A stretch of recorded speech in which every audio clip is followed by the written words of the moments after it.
Hi, guys, welcome back to another episode of the Next Chapter podcast. I'm your host, Pamela, and today we're going to talk about the self defense of women for women. And today I am with Darren, who is going to talk more about the importance of self defense for women. So, can you please introduce yourself? So, thanks, Pamela, for inviting me on this podcast. And I'm glad that I got to come here and talk about self-defense, like you said. So, a little introduction about myself. My name is Darren Kharshandy. I train in Happy Red Rooster, and I'm the striking coach there. So, like Pamela said, I think speaking about self-defense for women is such a good topic to talk about because everybody needs to be safe and especially the women in our lives. So for your first question, what are the common misunderstandings about women's self-defense? The one that I think of is that they believe that they cannot do it.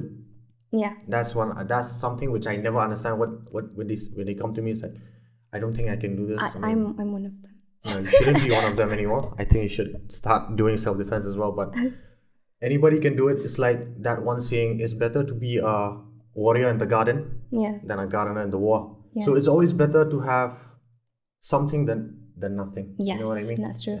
Yeah. So how can women identify and reduce risk in their daily lives and for better safety, I guess? Like you said, reducing risks and for better safety for women. I don't think it's just for women as well. Since self-defense, I agree with speaking about self-defense for women, but I think self-defense for men as well. So the normal things like don't go out too late. Even if you go out too late, at least be with some people who you know and you trust, and don't hang out with the wrong people, I guess. That's everybody true. knows that, and there's always some people who always hang out with the wrong people just for a little bit more fun. Yeah. And then they get into trouble, and so you might have all the skills in the world, but you can't, bad timing, wrong place, wrong time. Yes. So self-aware is key. Yeah, self-aware. That's me. How does self-defense training empower women and boost their confidence? Let me think. I mean, I know the answer, but I want to say it impactful way, so to say. Yes. So, everybody feels more confident in any situation when they know that they can solve the situation quick, so to say. True.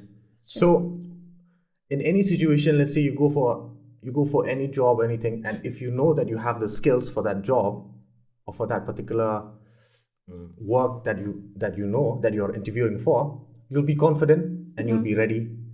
So same thing when it comes to self-defense. It is always being ready beforehand, and what we do is we provide the women with the skills, obviously being self-aware, not getting into that situation, that's the main thing, but providing them with skills which will help them in that situation so that they become confident and like being ready.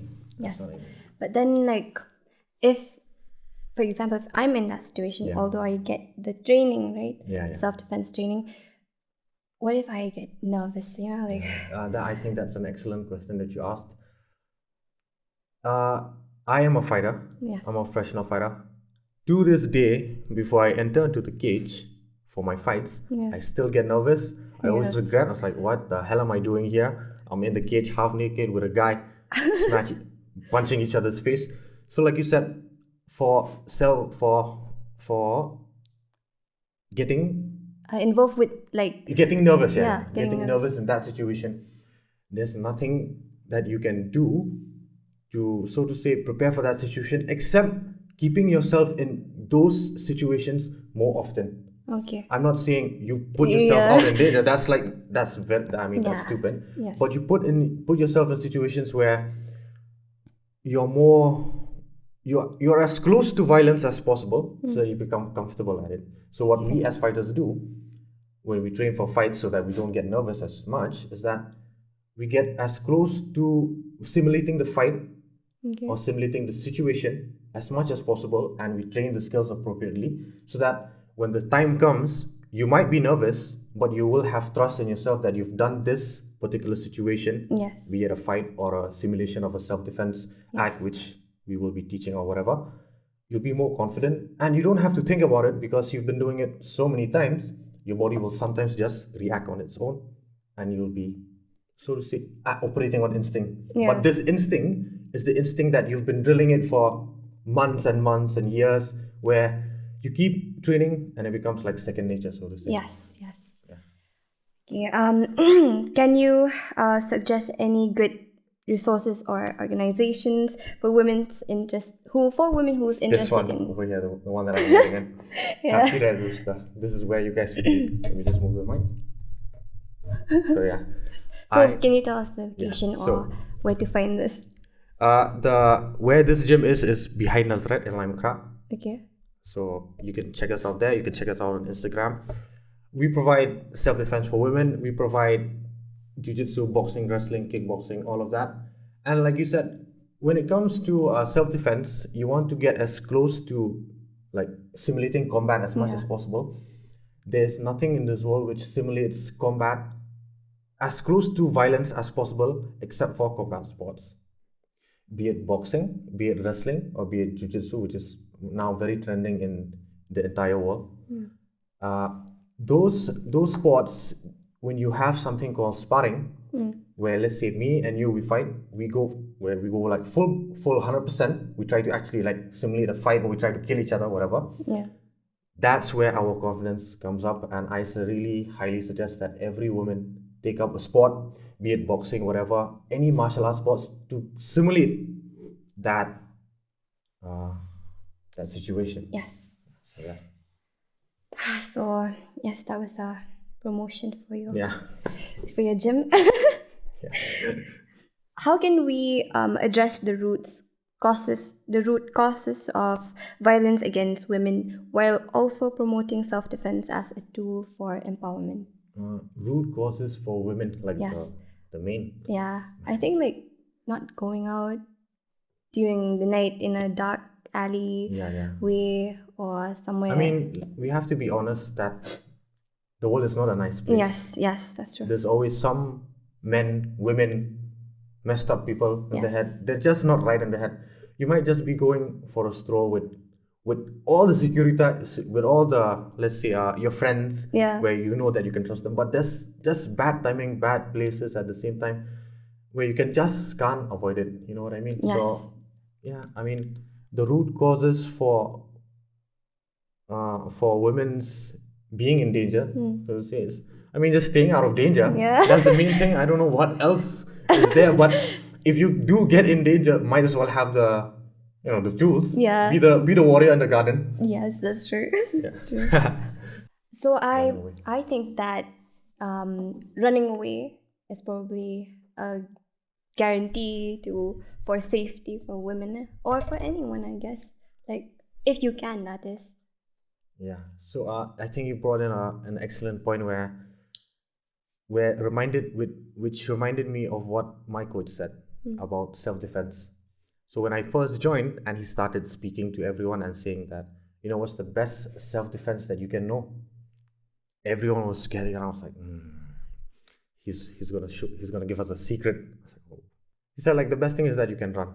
Yes. And let's be honest, not all these kidnappers have endurance. Like, if you train every day, you're gonna have much more endurance than the average person. Yeah. So yeah, I think like that's a very good point. Like if somebody comes to you, it's like bye bye. Yeah. Start sprinting. Unless like me, I'm a very slow runner, so I think I should take up Sports. Yes. Yeah, I mean, some sports. yeah. I'm not built for sports, but No, everybody's built. Don't listen to her. Duh. Everybody's built for self-defense, and everybody is Not built me. for the good stuff. Thank you. So what advice do you have for listeners and viewers that who might be interested in starting their journey in self-defense but feel intimidated or unsure where to begin? Can you say that question again? I want to absorb that question Okay. properly. Say it again. What advice do you have for listeners and viewers who may be interested in starting their journey in self-defense but feel intimidated or unsure where to begin? Yeah. So Excellent question. That the point that you mentioned, intimidated Yeah. and unsure. That is the first thing that everybody comes as a student, as a female, as a male, as a kid, as an adult as well. You need to find places where you can, you know that you can be yourself, you can trust, and that you know that what they're teaching also is like the right thing. Yeah. And eventually, the more you train and the more you understand about why women's self-defense is so important, is that at some point in your life, let's hope that none of this happens to our loved ones or anyone. Trouble happens, Yeah.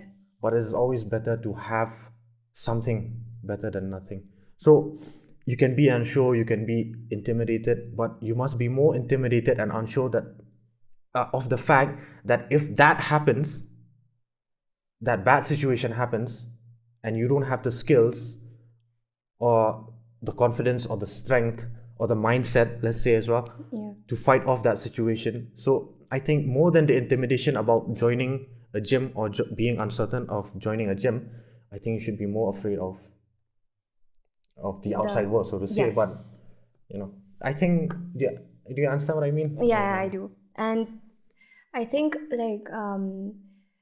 for me, I'm a very nervous, agitated person. Okay. So when I think of like fighting or getting in training for Yeah, yeah. fighting, right? I get scared. Like, what if I get hurt? Yeah. That's getting hurt is not Yeah. something That that is I. like, I mean, that's like we as ideal. coaches as well. Yeah. If you get hurt, we lose money. It's like, so we have to be as careful as possible. Yeah. But no smart coach is just gonna say, oh, you're a new person, let's go fight. Okay. That's not gonna happen. Yeah. So we're gonna build you up through the level 1, level 2, level 3, and then slowly you start. Once we see that, once you're ready for that actual combat, where you start practicing the moves and where there's resistance, where your partner is resisting the moves and you're applying the move. So that's where you get like more confident.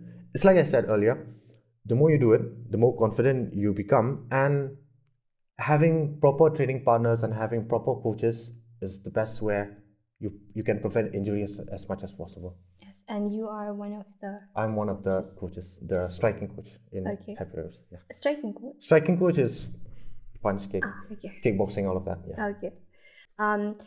So that was a very interesting and I learned a lot, and I'm sure that the viewers at home as well learned a lot from that, and I hope that some of them would join your gym. Yeah, I really Hope that hope so. I would join your Yeah, I'll gym. be seeing you on Monday, I think.